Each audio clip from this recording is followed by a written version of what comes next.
इस कहानी की शुरुआत होती है यूएस के ओहायो राज्य में 1995 में, जहाँ पर हमें दो बच्चियां खेलते हुए दिखाई जाती है। एक का नाम होता है येलेना और दूसरी उसकी बहन का नाम होता है नताशा। वहीं पर खेलते खेलते गलती से येलेना गिर जाती है और उसके पैर में चोट लग जाती है। तभी उसकी मॉम मेलिना वहाँ पर आती है और वो उसे समझाती है कि तुम्हारा दर्द ही तुम्हारी सबसे बड़ी ताकत बनेगी। यहाँ पर नताशा एक चीज नोटिस करती है कि उसकी माँ को अपनी छोटी बेटी से काफी ज्यादा प्यार होता है, क्योंकि हमेशा मेलिना उसी की ज्यादा केयर किया करती थी। और खेलने के बाद में अब ये तीनों अपने घर में आ जाते हैं और साथ बैठकर डिनर करने लगते हैं और कहते हैं कि तुम्हारे पिता जस्ट अभी आते ही होंगे। और तभी वहाँ पर उनके सैरोगेट फादर यानी कि एलेक्सी की एंट्री होती है। अब यहाँ पर एक चीज आपको बता देता हूँ, सैरोगेट का मतलब होता है कि स्पर्म किसी और का और साथ ही प्रेगनेंसी में कोख किसी और की। यहाँ पर मेलेना और साथ ही एलेक्सी इन दोनों बच्चों के सैरोगेट पेरेंट्स होते हैं, मगर वो इन दोनों को प्यार भी अपने बच्चों की तरह ही करते हैं। वहाँ पर एलेक्सी की हालत कुछ ज्यादा खराब हुई भी नजर आती है। वो किसी बात से परेशान होकर घर पर आता है तो मेलिना उससे पूछती है कि क्या हुआ, तुम काफी परेशान लग रहे हो, क्या कोई चिंता की बात है। तो वहाँ पर एलेक्सी कहता है कि हमें जल्दी से जल्दी इस घर को खाली करके यहाँ से निकलना होगा, क्योंकि अब वक्त आ चुका है। और तभी वो उसे एक फ्लॉपी डिस्क दिखाता है। तो वहाँ पर मेलिना कहती है कि क्या उन लोगों को इसके बारे में पता चल गया। तो वहाँ पर एलेक्सी कहता है कि इसे सही हाथों में इसी वक्त पहुंचाना पड़ेगा, वरना सब कुछ खत्म हो जाएगा। और अब जल्दबाजी के अंदर ये पूरा परिवार अपने घर से निकल जाता है। तो वहाँ पर येलेना अपनी मॉम से पूछती है कि आखिर हम कहाँ पर जा रहे हैं। तो उसकी मॉम मेलिना कहती है कि हम घर जा रहे हैं। तो येलेना कहती है कि हम घर से तो अभी अभी लौट कर आए, तो आखिर हम कहाँ पर जा रहे हैं। तो मेलिना कहती है कि तुम बस टेंशन मत लो, बस चुपचाप इस कार के अंदर बैठे रहो। और देखते ही देखते वो एक अबैंडन से एयरपोर्ट पर पहुंच जाते हैं। यहाँ पर एक और तो मेलिना अपनी दोनों बच्चियों को लेकर उस प्लेन के अंदर बैठती है, वहीं दूसरी और अब एलेक्सी उनके सामने पड़ी रुकावटों को एक झटके में वहां से उठाकर फेंक देता है। इसका मतलब ये है कि उसके अंदर भी सुपर सोल्जर जैसी पावर होती है। और वहीं पर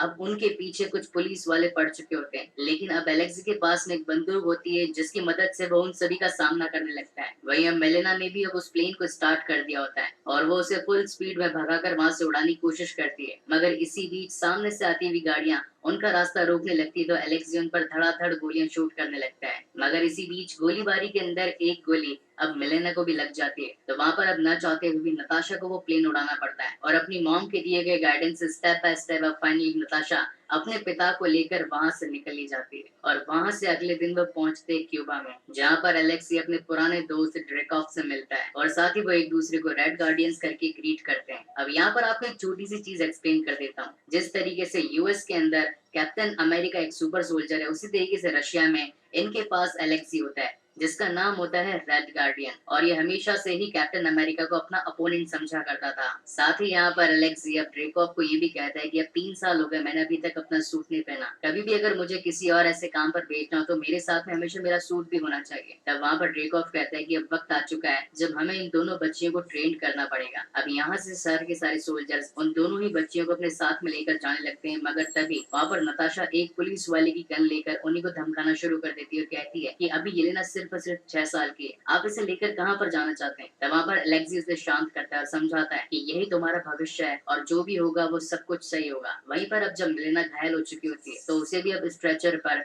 एक हॉस्पिटल के अंदर ले जाया जाता है। और अब जैसा कि एलेक्सी ने अपनी दोनों बच्चियों को ड्रेकॉफ के हाथों दे दिया था, तो वहाँ पर ड्रेकॉफ ने उन दोनों ही बच्चियों को ट्रेंड किलर बनाने की सारी तैयारियां शुरू कर दी थी। बचपन से ही उन बच्चियों को काफी अच्छे तरीके से लड़ने की स्किल्स, धोखा और साथ ही चकमा देने में महारत और किसी को भी अपने सामने घुटने टेक देने पर मजबूर कर देने वाली स्किल्स अब उन सभी को सिखाई जाती है। ये सारे एक्सपेरिमेंट ड्रेकॉफ अपने पर्सनल फायदों के लिए कर रहा होता है, क्योंकि वो इन बच्चियों को बड़ा करके ट्रेंड किलर बनाकर अपने से भी दुश्मनों का सफाया करवा देना चाहता था। और अब धीरे धीरे करके उसके सारे के सारे दुश्मन खत्म होने लगते हैं और यहीं से कहानी बढ़ती है 21 साल आगे, जहाँ पर हमें सिविल वॉर के बाद की टाइमलाइन दिखाई जाती है, जहाँ पर नताशा रोमानोफ के पीछे अब थेडियस रोज लगे हुए होते हैं और साथ ही वो कहते हैं कि सकोविया अकॉर्ड्स के ऊपर साइन नहीं करने की वजह से तुम्हें गवर्नमेंट के आदेशों के थ्रू यहाँ से गिरफ्तार करके लेके जाने के आदेश हैं। मगर वॉशरूम में खड़ी नताशा अपने फोन की कैमरे से उन सभी को लोकेट कर रही थी और कहती है कि आप जो मुझे पकड़ने आए हैं उसके अंदर आपको कोई फायदा नहीं होगा, यहाँ से आपको मुंह लटका कर जाना ही पड़ेगा, आपके हाथ में कुछ भी नहीं आने वाला। मगर थेडियस कहता है कि हमने चारों तरफ से तुम्हें घेर लिया है और यहाँ से बाहर निकलने का कोई रास्ता नहीं है। और तभी हम देखते हैं कि कुछ पुलिस वाले टॉयलेट में जाकर जब वहाँ पर चेक करते तो उन्हें एक ट्रांसमीटर मिलता है जिसकी मदद से वो इस लोकेशन तक आए थे, मगर इस सारा का सारा प्लान तो ऑलरेडी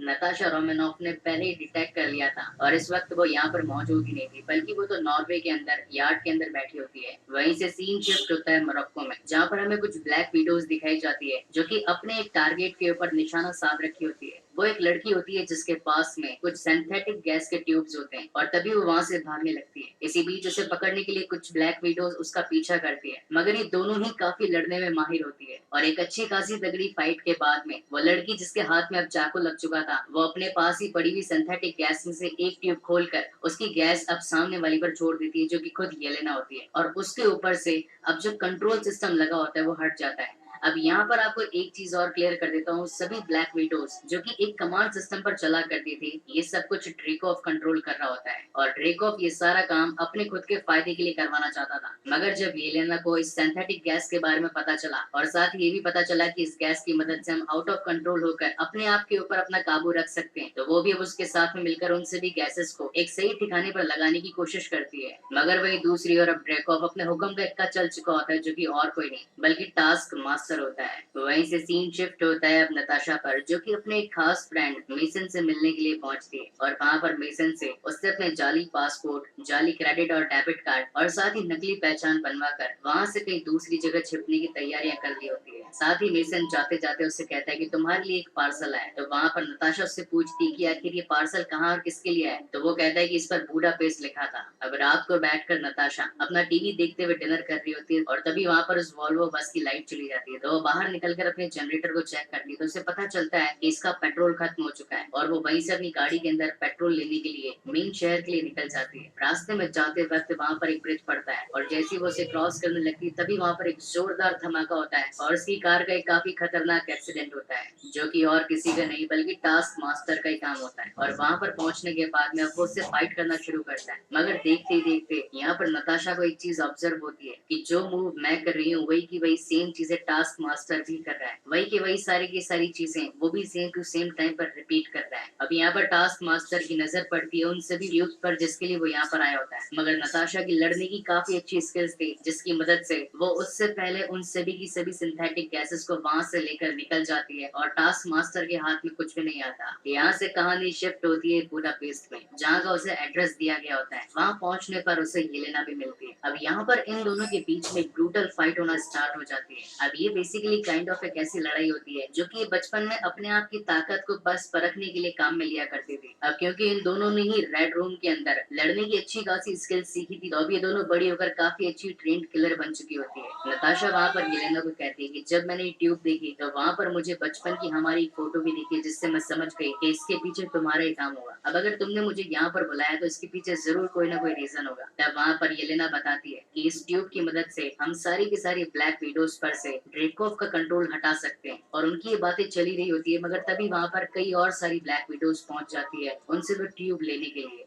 उन सभी ब्लैक विडोज से बचने के लिए नताशा और साथ ही येलेना वहां से भागने की कोशिश करती है। वहां पर काफी गोलीबारी भी होती है। इसी बीच एक ब्लैक विडो छत से टकराकर जमीन पर गिर जाती है, जिसकी वजह से उसकी टांग टूट जाती है। तो नताशा उसके पास में आकर उसकी हेल्प करने की कोशिश करती है, मगर तब तक दूसरी ओर से ड्रेकोव ने उसके सारे सिस्टम ब्लॉक करके उसे वहीं पर जान से मार दिया होता है। इससे अब नताशा को एक बात तो क्लियर हो चुकी थी कि ड्रेकोव के हाथ में जो कंट्रोल है उसकी मदद से वो किसी को भी अपने फुल पावर और फुल पोटेंशियल के साथ में यूज करके जब अपना काम खत्म हो जाए तो जान से मार तक भी सकता है। ये दोनों ही वहाँ से भागने की कोशिश करती है, मगर इनकी मुसीबतें वहाँ बढ़ जाती है जहाँ पर अब इनके पीछे टास्क मास्टर आ चुका होता है। उसके पास में एक बख्तरबंद टैंक जैसी गाड़ी होती है, जिसकी मदद से वो रोड पर मौजूद अपने सामने आने वाली सारी गाड़ी को उड़ाते हुए उनका पीछा करना शुरू कर देता है। और एक मोमेंट ऐसा आता है जब वो अपनी तीर से उनकी गाड़ी को निशाना बनाता है और तभी उनकी गाड़ी में एक जोरदार ब्लास्ट होता है और उनकी गाड़ी अंडरग्राउंड एक सबवे स्टेशन में जाकर गिरती है। इस भारी भरकम एक्सीडेंट के कारण वहाँ पर येलेना का हाथ कट जाता है और इससे काफी खून बहने लगता है। अब यहाँ पर उनका पीछा करते हुए टास्क मास्टर भी आ चुका होता है, मगर तभी ये दोनों उसे चकमा दे देती है। वो एक टनल के वहाँ पर खून की काफी सारी बूंदे पटक देती है, जिससे कि टास्क मास्टर तो वहाँ पर चला जाता है और ये दोनों ही एक एयर वेंट के अंदर बैठी होती है। रात को डिनर करते वक्त ये दोनों ही सोचती है कि हमारे ऊपर जो खतरा है उसके लिए हमें एक दमदार सोल्जर की जरूरत भी पड़ेगी, तो क्यों ना हम अपने पिता की मदद ले, क्योंकि वो भी तो एक रेड गार्डियन है, उनके पास में भी तो सुपर सोल्जर जैसी ताकतें हैं। इसीलिए वो वहाँ से एक BMW गाड़ी लेकर निकल जाती है और साथ ही वहाँ पर येलेना अपनी एक जैकेट की तारीफ करती है और कहती है कि इसमें काफी सारी जेबें और काफी सारी चैनें भी हैं, हम चाहे तो इसके अंदर बहुत कुछ रख सकते हैं। और अब इसी के साथ अगले दिन ये दोनों मिलती है अपने खास बेस्ट फ्रेंड जिसका नाम होता है मेसन। अब यहाँ पर मेसन के पास में कम टाइम और कम पैसा था, इसलिए वो उनके लिए खटारा हेलीकॉप्टर का जुगाड़ लगाता है, क्योंकि इसी हेलीकॉप्टर की मदद से इनको अपने पिता को छुड़वाना होता है जेल से। अब वहीं पर सीन शिफ्ट होता है जेल में,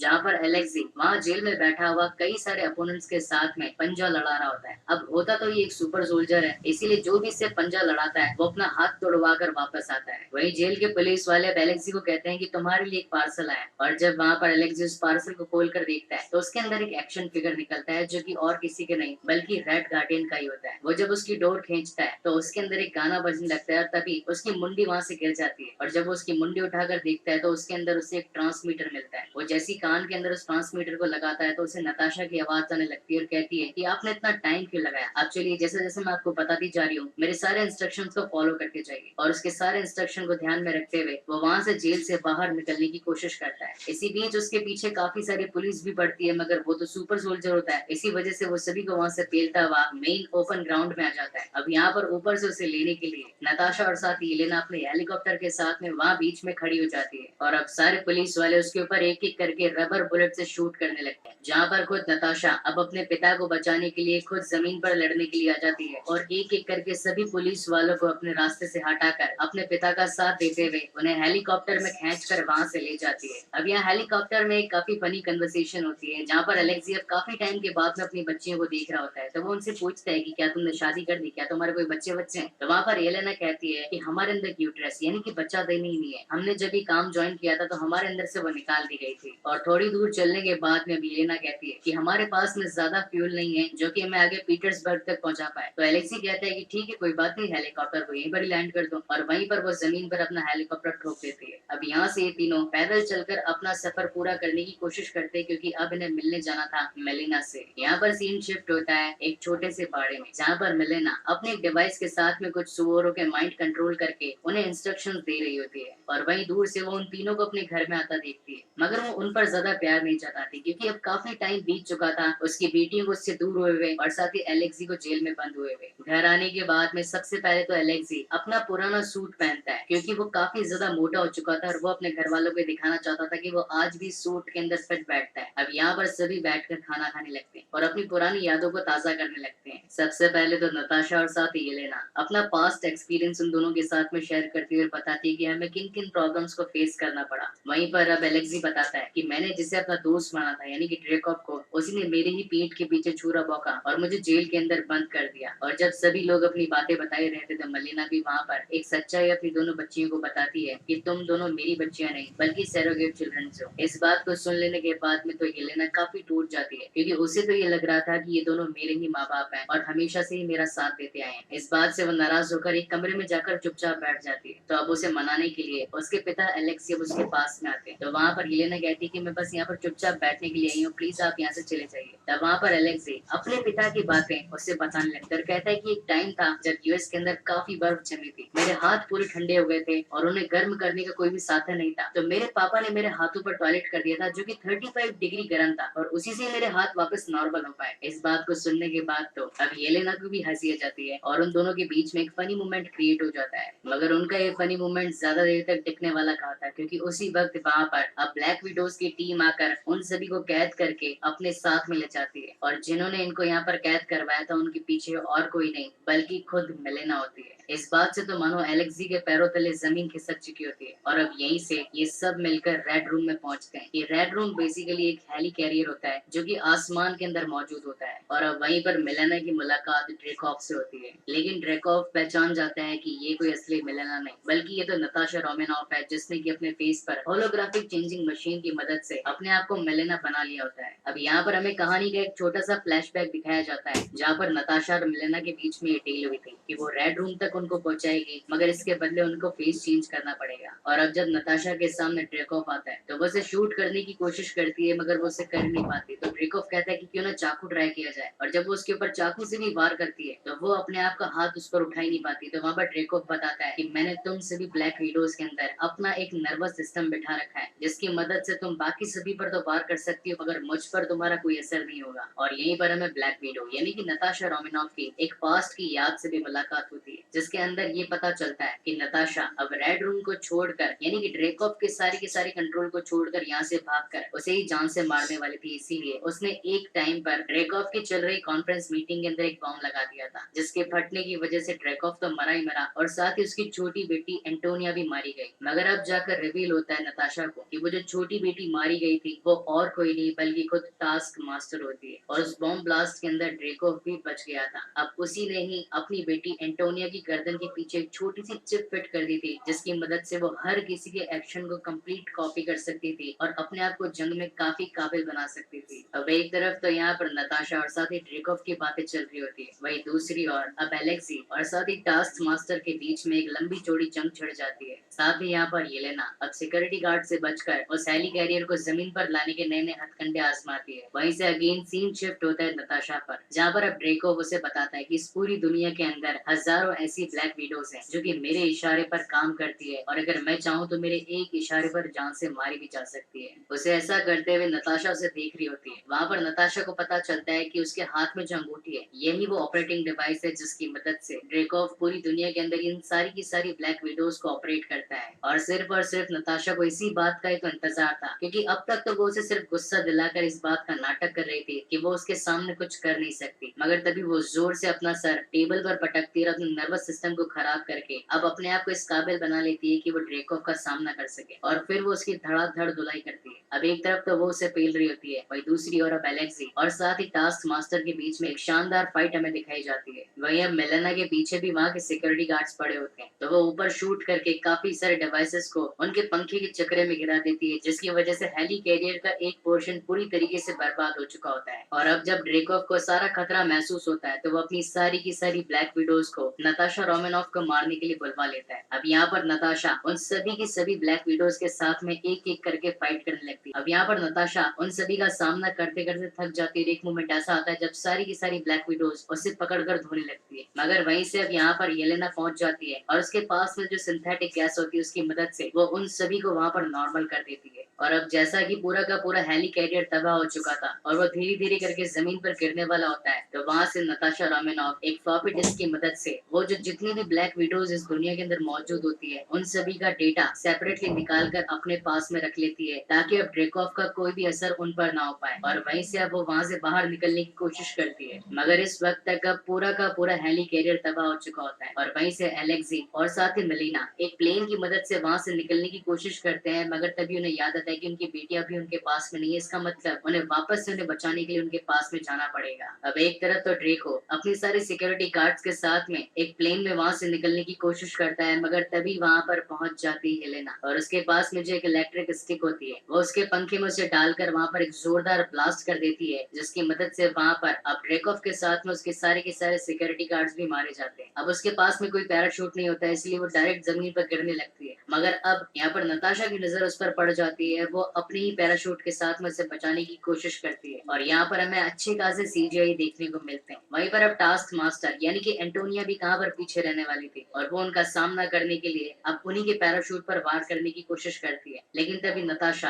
अब वहाँ से अपनी बहन येलेना को अलग कर देती है और अकेले ही उसका सामना करना शुरू कर देती है। अब उसके पास में भी एक पैराशूट होता है और कैसे तैसे एक लंबी चलने वाली लड़ाई के बाद में ये दोनों ही जमीन पर आकर गिरते हैं, मगर जमीन पर आने के बाद में भी इनकी फाइट खत्म नहीं होती। अब यहाँ पर नताशा के पास में दो सिंथेटिक गैस के ट्यूब्स होते हैं, उनमें से वो एक को वहीं पर फोड़ देती है, जिसकी वजह से अब उस गैस का असर होने लगता है एंटोनिया पर और वो वापस से नॉर्मल हो जाती है। और अब इसी के साथ यहाँ पर पूरा माहौल शांत है। वहीं पर अब इनके पास में एलेक्सी और साथ ही मेलिना भी पहुंच जाते हैं। वही एक दूसरे हेलीकॉप्टर के अंदर अब बाकी सारी ब्लैक विडोज भी आकर इनके साथ में मिल जाती है। तो यहाँ पर नताशा कहती है कि मेरे पास में एक और सिंथेटिक गैस का ट्यूब है, मैं चाहती हूँ कि ये ट्यूब आप रखो और इसका मास प्रोडक्शन करो, ताकि इस पूरी दुनिया के अंदर जितनी भी ब्लैक विडोज जो कि ड्रेकोव के कंट्रोल में थे अब उसका सारा कंट्रोल खत्म हो जाए। वहीं दूर से आती हुई हमें थेडियस रोज की गाड़ियां भी दिखती है, जो कि खुद नताशा को पकड़ने के लिए वहां पर आई होती है। वहीं से सीन शिफ्ट होता है 2 वीक्स बाद में, जहां पर अब नताशा के बाल कट चुके होते हैं और यहाँ पर नताशा अब अपने बेस्ट फ्रेंड यानी कि मेसन से मिलकर उससे एक और प्लेन की डिमांड करती है। तो वहाँ पर मेसन उसके सामने उसे क्वीन जेट दिखाता है और कहता है कि मेरे पास जब समय और पैसा होता है तो मैं इस तरीके के काम तुम्हारे लिए कर सकता है।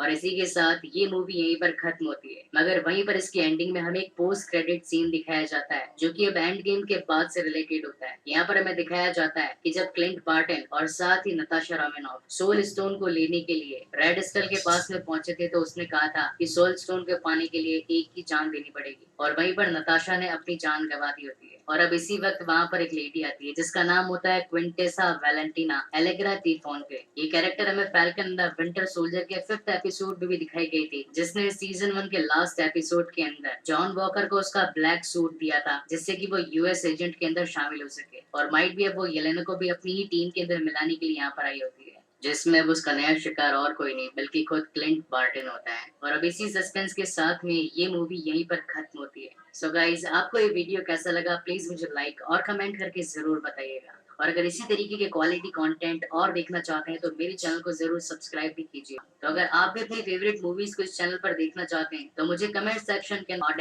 और अपनी फेवरेट मूवी का नाम लिखकर जरूर बताइएगा। अगर उनकी डिमांड और रिक्वेस्ट ज्यादा होगी तो अगली मूवी आपको देखने के लिए वही मिलेगी। And thanks again guys for watching this video. मिलते हैं अगले वीडियो।